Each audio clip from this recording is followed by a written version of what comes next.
I'm about to show off my work, what I do. I work out of a suitcase over here. You can see that there already? Wow. My own traveling feeder because the outer part becomes the feeder. Let's see.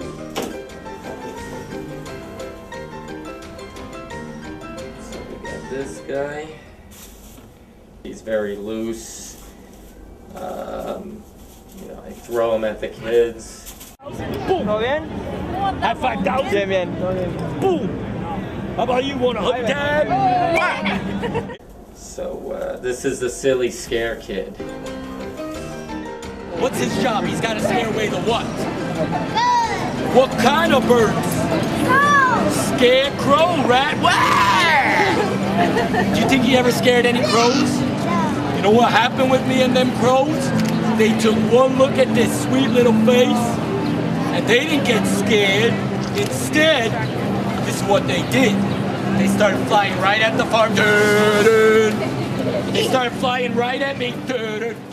I was going to school, very expensive school for film, but it wasn't even film, it was cinema studies. So I was interested in critiquing movies and stuff. And then like towards the later, you know, junior, senior year, I started to get worried because I realized I didn't like to write. So I started taking like more hands-on courses in theater. And one of the courses I took was with Ralph Lee, Puppeteer, famous for the Halloween parade. He was one of the people big in starting the Halloween parade. So I took a course and actually like that head that I showed you I had made way back when over there, the William S. Hart heads. Actually, I have another head that's not here, a Pinocchio head with its nose becoming a tree. That's at my mother's work. But anyway, I took a course with him and I started making little puppet heads and getting into it because I was always into visual art. But I was really into this because I was like, wow, this is a visual art that's alive. So that's how I got into it relatively late in like junior, senior year of college, which is kind of late for a puppeteer. The area I set up as a stage, it's very like this thing I'm standing on. Dumpty.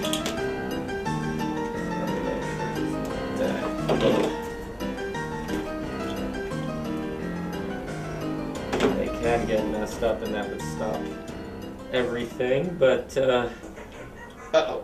Oh, where's he not? He might be tangled. Let's see if he can do this. Oh, yeah. And what he does, his basic thing, is he does a little bit of this. He does some juggling. Uh-oh.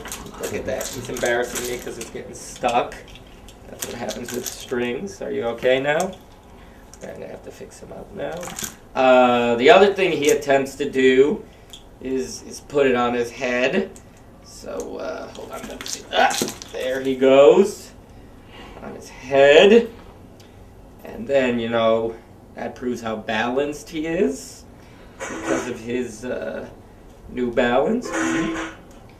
And then the kids proceed to turn him around over and over to see just how balanced he is. He's actually been on Fox News. They were doing a live shot while I was in Washington because Fox News was having an interview with Newt Gingrich. So it's very funny that they went to a shot of this, and I wouldn't have known about it unless my parents had phoned me up and said, "You're on the news right now, you're live," because I went to an event in Washington called a Million Puppet March, which was based on the remark that who's the guy running for Romney, where he said that he would cut PBS funding even though he liked Big Bird. Yeah. So there's him, and then there's one more. So let me see him. Okay. Oh, in this staging area. She's gonna she, you know, once I made him, I wanted to have somebody who would try to outdo him in terms of tricks. So yes. You made this puppet? Yeah, they're all made, you know, balloons and paper mache, these egg ones, and so she has 2 eggs that she juggles, and with her the kids take the eggs and they put it in the mouth. They put the other one in the mouth, and once she has it in the mouth, she's a superstar, because I say all big stars have big teeth. And I say she's the one and only Lady Egg-gaga. So she tries to sing her Lady Egg-gaga song, which I'm ashamed to say I really don't know that song, but you don't really have to know it. You know, I don't know all the great lyrics. But, you know, she sings her Egg-gaga, uh-oh, you see? And of course she's not working with it. You know, and it keeps popping out. And the kids keep putting it back in, and it keeps popping out. I'm afraid Lady Egg-gaga can't be helped. She's doing too much what? And she's not doing enough what? That's right. So maybe she should find a new home for the eggs. Maybe they should live in her nose? In her eyes? You know, we try different places to put it, like let's say in the nose. That doesn't work. How about in the eye? That doesn't work. Okay, it was your idea making earrings. Is it good? So what they do is they put it, she's going to do it herself even though the kids do it. Makes it into an earring. Makes it into an earring. Wow. She goes on with her act. She's accessorizing. Now that's what I'm saying. Now she's accessorizing. So, are you ready to see her? In action. Uh-oh. Actually, this is a good chance for me to talk about it. He started with the election in 2008, so I was able to have him as a candidate. But what ended up happening, you know, was such a hot election at the time that in the last week, I couldn't take him out anymore. People were getting angry, you know, for one reason or another. And the actual night that Obama won the election, we got kicked out of a place. Oh, wow. They didn't want to see this thing because it was also a white egg. So people were starting to think it was McCain and stuff like that. And he actually sort of debuted at the Easter parade. So I will be at the Easter parade again because, you know, I think that was one of the main reasons he came about is I was trying to think of, well, number one, what is the simplest kind of puppet I could make that I don't have to make body part by body part, you know, because his whole body is an egg, number one. You know, even though there are arms and legs, there's, you know, if I was making like a more human looking, it would be a lot more work, I thought.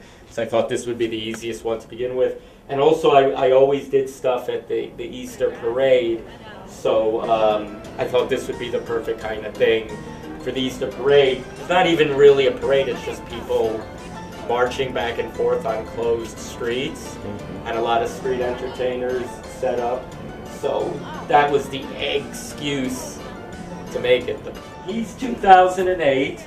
She's like about a year later. I like it when the kids do something inappropriate. You know, like I usually performing for all these kids, and I perform near where they sell food. But there were these bunch of kids one day, very fancy dressed for kids, like it was the summer, and they were long dresses that went all the way down, and like all these chains and stuff, and very wild kids, and I was performing for them, and I made a couple of jokes that all turned out to be true. Like, I find that the wildest kids come from Long Island. They don't come from the city. So I made that joke, and the parents were like, yeah, they are from. And then I made a joke about gypsies because of the way they were dressed. They were gypsies. And they didn't get mad. They just thought it was very funny because as soon as they said that, I started going to my money like this, and they were like, now that he knows we're gypsies, you see, he's protecting the money. And so the thing is I did my act, and at the end of it, they were like, now our girls, because there was about like, I don't know how many, 4 of them at least, different ages, they were like, now they'll do something for you. And they sang me a song. All these gypsy girls from about around age, I don't know, 4 to 14, had this whole choreography going that was taught to them by their parents. It must be Lipstick on Your Collar. So, you know, this is a song from like 1960. These little girls are singing, you know, they were like, lipstick on your collar, and then all it was, told a tale on you. This one, which ended up being the most popular one, came about the same time because I was trying to sell a product. I was trying to come up with a paper marionette. So I actually still have like a DVD I made with a friend of mine, showing how to put it together and stuff, because my friend had a video production company, so he was glad to do it for me to prove to people what he could do, and then I would have that video. But it never took off because I would have to be like selling the stuff at the same time. Right. So it's kind of weird. I never expected this guy, you know, so he's very does he have his capitalistic own, commercial. Does he have his own like voice or anything like that, or does he do like do you I might, or you? Well, you know what? It's hard for me to get into unless there's kids, but he has sort of a dopey voice whenever I want to. Well, actually, I always try to make him have like Humpty Dumpty is more of like this voice. Like I want it to be somebody who's like almost like nose is running. And like he has like a New Yorker Jewish sort of thing. Does he have anything he can share? What can I share? With who? How about you? Have an egg? Have an egg? Yeah, you can take the egg out of his hand. You know why I like to share? Because then I get it back again. If a person reacted to me in a certain way in the street, I would change things. Because it's to me, I'm money oriented. I'm doing this to make my living. For instance, I'll give you an example of me changing things. You know, because I am stubborn, but I will change things eventually. Like when he started out, my Humpty Dumpty puppet, I didn't even call him Humpty Dumpty. I called him Shelly Sunnyside. And a lot of times the adults would come with their kids and they go, "Oh, look, it's Humpty Dumpty." And I go, "Oh no, it's Shelly Sunnyside." And you know, and they'd sort of like get a little like, you know, and I was like, no, I'm gonna stick to my guns. This is Shelly Sunnyside. One day I was doing it, some homeless guy was like, "Look, it's Humpty Dumpty," and I was like, "No, it's Shelly Sunnyside." He was like, "Don't tell me, I know who Humpty Dumpty," and it turned into a yelling match. And it was funny because where I was performing, because originally where I was performing in Central Park, it was around all the artists. That's where I started out performing, so believe me, they didn't like me being there. You know, so that was another challenge. That's a whole different story. So they saw this, and it just made me laugh because I was like, you know, give the people what they want. I see 2 volunteers over here. Okay, we're gonna put you down here. Who's gonna stay to see it? Yeah, you can come here, come right up there, sit right down, get yourself a seat, start a trend. Now the ex-girlfriend came a long way to be here, from Yoklahoma. Are we in Yoklahoma today? Where are we today? New York City, exactly. She came here to do a little bit of dancing. The way I advertise, it's like a carnival barker or somebody trying to sell a newspaper, because like extra, see all about it, step right up and catch an egg, live and in the shell and back together again. And then if I see a kid, he'll be like, "Hey, where you been? I've been waiting for you here all day. You can't do this to me. Don't you know who I am?" And then I'll be like, "He doesn't know who you are. He knows who I am. He's kept me waiting. Don't you know who I am?" You know, and the kid will be like, "Humpty Dumpty." "Yeah, I'm a great big what?" And the kid will say egg, and I'll be like, "Yeah, so I could make a big stink. You keeping me waiting. Is this a big egg in my hand?" "No, this is a little egg. This is my little cousin. You know what his name is? Humpty for Clumpty." You know, and so that's how the act starts. And, you know, I put this stuff in. I don't know if it's going to be successful, so I keep in stuff like Humpty for Clumpty because people like that. I'm not believing this. We practiced for like 15 minutes. Here we go. Yeah? Hey! Excellent. Don't take that from her. You like that. Okay, you. Oh, extraordinary. How about you? You want egg on the leg? Egg on the leg? How about, extra large? And then we end off with So yeah, that's his voice. And him, I try to make more like, you know, like a dopey, like sort of like a Clinton-esque type of, you know, that's his voice. But for some reason it's hard for me to get into unless I'm telling the story. But you know, because I'm not really a voice actor. It's funny, a lot of puppeteers actually start out like that. Like a lot of the puppeteers I worked with when I first started were people who were hoping to be in radio, and they got in on it a little too late. They came of age in the 50s. So I guess the next step was puppetry, because you could be hidden and stuff and still do your thing. I just, you know, when I had a little time, I made this based on somebody I knew, or know. You mean he looks? Yeah, he actually, like, if I showed you, like, because I posted this, and it was funny, because people who knew him was like, is that guy's like, yep. And why this would work for TV is, nah. He can move his mouth, hello. You know, but he can, the way I have him, his head goes upward. So I have other puppets that just the bottom would open, and I'm trying to actually make one right now that you could, from a string you pull, it could either be the top or the bottom. Well, actually, this is the first kind of thing I made a long time ago. You know, it's an homage to, Wow. I don't know if you know who this is. It looks like a sort of horror head. I don't know who. Tom Neal from Detour? This is William S. Hart. Wow. I don't know who that is. Tell us. Yeah, what is that? he's buried in Brooklyn. I heard. I've often thought of visiting his grave. A cowboy movie actor from the early days of cinema. Yeah. So he was like big circa 1915 till about 1920. So he was one of these guys that was showing the West as it really was. He was going to go out there and show the way it really was. He was a stage actor who was having a hard time.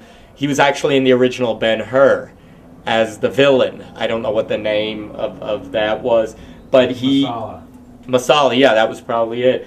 And, you know, he just made it in movies because he had this background. He had been living in the West for a while. Like, one of the things is he could speak Indian languages and stuff. This is how much I like this guy. Wow. But I don't consider it successful because, you know, this is like an ultra-realistic, like, with William S. Hart, it would help if it was like a caricature. Because his face was, like, so long. And he would have an even longer hat that would make his face, like, even double the length. You know? But he had like a very chiseled face, and like if you want to see something good by him, Hell's Hinges, which is now on YouTube, where he's like almost like a Terminator guy, and he gets pissed off and burns down the whole town basically, you know, and has no remorse. And like I've seen a little of it recently, and he says sort of thing like, "You brought it upon yourselves, you deserve it." And I remember at a certain point, like what's it called, like a cross is burning, and I like him because of his intensity. He's very yeah, this is the guy I came up with him for teaching at schools, because I teach puppetry. So he's a hand and rod puppet, and he's made from a plastic soup ladle with a foam ball put there, and this is just, you know, so I just, you know, like the shows I've put on with kids, we've had them do, am I a person or am I a puppet? Am I a puppet? Something like that. If I'm a puppet, I'm a very, so let's say, angry puppet. And then he would say why he was angry. I remember a time I felt angry. See, now I have to think of a time. I got smacked in the head. but I got up again, yeah! Nobody can keep me down, yeah! So that would be like the short stories they would tell one by one, a 3-sentence story. So, but he's been successful. I've brought him to the schools over and over again to excite the kids about doing this. And just last week we had like all kinds of movement exercises, you know, to songs I was making up to see what the kids could do, you know, to give them a little bit of control. So I think like teaching them about puppets maybe teaches them control. You put the glue on it, and then you slap the paper on, and then you have the outer shell that you can decorate and put a face on. Or this is a foam ball, and there's actually different types of foam, I found out. But there's a kind of foam, the cheaper one is better because, what is it called? It doesn't go inside the thing, it stays on the thing, so it's very easy to put paper on it. And you know, you wouldn't even have to come up with a drawing. It's just like little pieces, and I would start with the eyes. It's very important to make the eyes visible and big. The only thing about this is its mouth does not move. You know, so I don't know how. I mean, that's really a TV thing about the mouth moving, has developed with TV since it's so. Well, that other one you showed us, it was like the kind of mouth the Muppets have. And when I saw the head go up, I thought, well, that reminded me of a lot of the Muppets. And I guess they have the ability for the bottom half to open and also for the top half. So. Well, they try to actually force themselves to not move the upper part so much, to try to move the bottom part. But even when I see it on TV, it seems like it's kind of challenging. There's always like a little movement on the top and stuff. So that's not exactly well, but I do have a Muppet here, but it wasn't made by me. You know, I've used this as at auditions for Muppet-like stuff, and I've never gotten parts doing Muppets because it's a kind of skill you have to learn, because you have to keep it within the camera. And also a lot of those people, they look at the camera and it's going in the opposite direction. So it's like something you have to get used to. So like going to something like that cold is not so easy. So like usually when I've taken this guy, it's been to sing Louie, Louie, ah, said me gotta go. Yeah. So that's the type of thing I've done at every audition. They're hand and rod puppets, but the mouth is movable. And I don't know, if you go back in history, I don't think it was a usual thing to make the mouths move, because it used to be a theater thing where people were far back, so it didn't matter. Like Punch and Judy, their mouths never moved. So I'd have to research it when moving mouths came in, but it was important to TV where you could see everything up close. You know, so I'm sure that made it very important to have movable mouth puppets. My main experience has been on the stage and with marionettes. So I'm not on the stage, I'm above on a bridge working the marionettes. So my experience has been at different children's theaters and different shows being put on, but they don't usually, they're not all war horse. They don't last and actually something like that, like a war horse, wouldn't be my main type of thing to do, because it seems like a lot of puppet things are starting to go to non-puppet people, like dancers, because if you have a war horse thing, you're using your whole body. And I don't really like those. I mean, I've done it, I would do it again, those like big puppet things, because like I've worked on things that are big puppet things where in order just to make one hand move, you have to use your whole body. You know, it's funny, when I tried out for that place, you know, because this is the second year in a row that I tried out, I didn't think I would get the job. You know, so when they called me, I was just kind of surprised, and I was like very honest with them, and I said, I don't know if this is what I really want to do, and ever since you told me I have the job. And they were like, well, just come over and see what happens, because they need a lot of puppeteers, because those people, they go on the road, they have their own place, but it's marionettes, it's strings. I'm way up high there on a bridge, so it's higher than I usually am and bigger than I'm usually used to working with. But I've ended up staying there for a couple of months because I really wanted to be part of Pippi Longstocking. There are a lot of puppeteers who are the only puppeteer of their show. They do it all. It's a way of a performer doing it all, being the one who builds the stuff, performs with the stuff, does all the voices, and a person who has the desire to do that, it's because they want the control. My main gig is doing my own stuff on the street for birthday parties, so, which is not an easy life. You gotta really be into it, you gotta really be self-motivated, and like other puppeteers, they're not the same way. They like sort of halfway it, and also I've been at it for a long time. And to dance like her, you need to have strong, what? Legs. Powerful legs. Flexible legs. Not only legs, but moves. Do you see the moves?